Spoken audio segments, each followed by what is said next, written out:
संगरिया तहसील के गांव किशनपुरा उत्तरादा से आज हम आपको यहाँ के सरपंच पद के उम्मीदवार से मिलवाने जा रहे हैं, जिनका चुनाव निशान बुश है।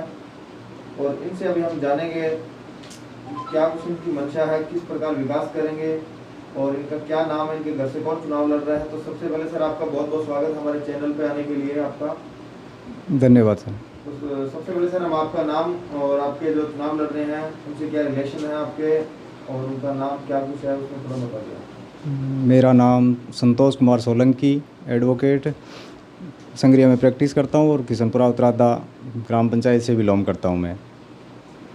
मेरी धर्मपत्नी श्रीमती सुमनलता ग्राम पंचायत किशनपुरा उत्तरादा से सरपंच पद का चुनाव लड़ रही है और मेरा जो चुनाव चिन्ह है वो ब्रश है।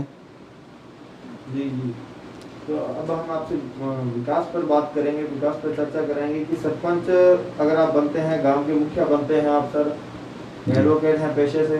जी जी, सबसे बढ़िया बात तो यही है कि आप एक शिक्षित हैं, आपको पता है कि कहाँ भ्रष्टाचार होगा तो जल्द पकड़ पाएंगे आप उस चीज़ को। जी जी, तो उम्मीद करते हैं हम भी कि जनता पे विश्वास जताए तो उनकी विश्वास पर आप खरा उतरें। तो सबसे पहले हम आपको पूछेंगे कि आपकी मंशा क्या है, सरपंच बन के क्या कुछ करना चाहेंगे गांव के अंदर। गांव की जो समस्याएं हैं, गलियां हैं या पानी की जलदाय विभाग वाली समस्याएं हैं या नरेगा मजदूरों की समस्या है, खाद्य सुरक्षा से वंचित परिवार जो है, मैं कोशिश करूंगा कि ये समस्याएं मेरी प्राथमिकता में रहेगी। खाद्य सुरक्षा से जो गरीब हैं और जिनका राशन नहीं मिल रहा है उनको मैं जुड़वाऊं। बाकी तो जो आपकी इच्छा क्यों हुई है चुनाव लड़ने की, गांव के सरपंच बने, क्या क्या इच्छा कैसे हुई आपकी इच्छा? सर, मैं पहले भी 2005 में पंचायत समिति डायरेक्टर रह चुका हूँ। जब हनुमानगढ़ पंचायत समिति थी तो मैं तभी चुनाव लड़ा था, जीता था।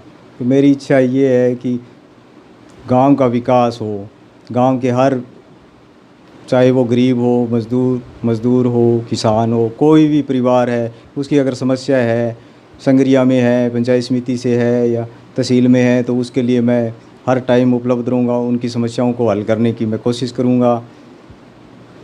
जी, तो आपके नज़र में सर जैसे कि कितने ऐसे परिवार होंगे जिन लोगों को भी देखो प्रधानमंत्री आवास योजना का लाभ नहीं मिल पाया है?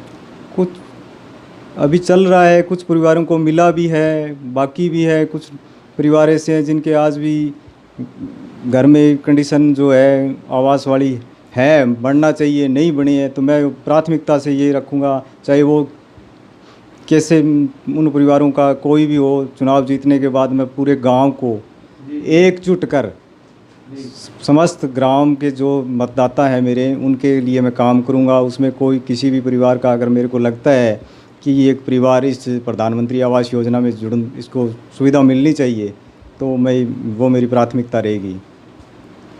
अभी सर यहाँ सड़कें की हालत क्या कुछ है, क्योंकि प्रत्येक गांव में देखा जाता है कि बारिश हो या घरों के जब पानी बाहर आता है रोड पे तो वहाँ मतलब सबसे ज़्यादा गंदगी हो जाती है। तो आपके गांव में ये स्थिति कैसी है? कुछ सड़कें गांव में पिछले कार्यकाल में बनी हैं, कुछ गांव में जैसे कुछ गलियां ऐसी हैं जिनको सुधारने की गुंजाइश है। तो ये भी मेरी प्राथमिकता में रहेगा कि मैं वो गलियों को जैसे पक्का करवाकर, नालियां वगैरह बनाकर, जो ये बरसात की पानी निकासी की समस्या है उसका समाधान। तो आपकी जो गांव की जो ढाणियाँ लग रही है उन ढाणियों में क्या स्वच्छ पेयजल और वहाँ तक लोगों को लाइट मिल पा रही है? बिल्कुल सर, ढाणियों में पेयजल की व्यवस्था है, लगभग ढाणियों में है, बिजली की व्यवस्था भी है। ग्राम वैसे तो विकास की ओर अग्रसर है पिछले कई सालों से। अगर फिर भी कुछ कहीं गुंजाइश है तो मैं मेरी तरफ से पूरी कोशिश करूँगा कि उनकी समस्याओं का निदान करूँ। खाद्य सुरक्षा, बीपीएल कार्ड या साधारण कार्ड, अन्य जो भी ये स्कीमें हैं तो जो राज्य केंद्र सरकार से आ रही है इस वक्त, तो उन स्कीमों से कितने लोग आपके गांव में वंचित हैं अभी तक? कुछ लोग वंचित हैं, बहुत से लोग जुड़े हुए हैं, मिल रही है उनको, लगभग माने तो मिल रही है। और कुछ लोग जो अभी वंचित हैं उनके लिए मैं करूँगा व्यवस्था। अगर आप सरपंच बनते हैं तो सबसे पहले क्या कुछ करने वाले हैं अपने गांव के लिए? सरपंच बनने के बाद जो खाद्य सुरक्षा है, नरेगा मजदूरों की कोई समस्या है, खास क्या कुछ रहेगा सबसे पहले जो आपने सोचा कि सबसे पहले हम ये मतलब कि ग्रामवासियों को इस चीज़ का लाभ देंगे, वो ऐसी क्या चीज़ आपके लिए? ग्रामवासियों को पानी निकासी की व्यवस्था हो, सब गंदगी न रहे गांव में, मेरी ये प्राथमिकता में रहेगा। जी। शिक्षा का यहाँ क्या कुछ स्तर है सर आपके? शिक्षा का गांव में ठीक अच्छा कह सकता हूँ मैं, स्तर ठीक है। गांव में +2 का गवर्नमेंट स्कूल है, लड़कियों का भी स्कूल है, प्राइवेट भी संस्थाएं चल रही है। ग्रामवासियों से क्या अपील करना चाहेंगे कि हमारे चैनल के माध्यम से आप? ग्रामवासियों से मैं ये अपील करूंगा कि मेरा सहयोग करें। मैं जैसा हूँ हर समय रात दिन उपलब्ध रहूँगा। गांव की समस्या के लिए जहां तक मैं संघर्ष कर सकूंगा, जहां तक जाना पड़ेगा वहां तक मैं जाऊंगा। गांव की कोई भी समस्या हो, किसी परिवार की या सार्वजनिक जो गांव की समस्या है, उसके लिए मैं लगभग हर जगह जाने के लिए तैयार रहूँगा।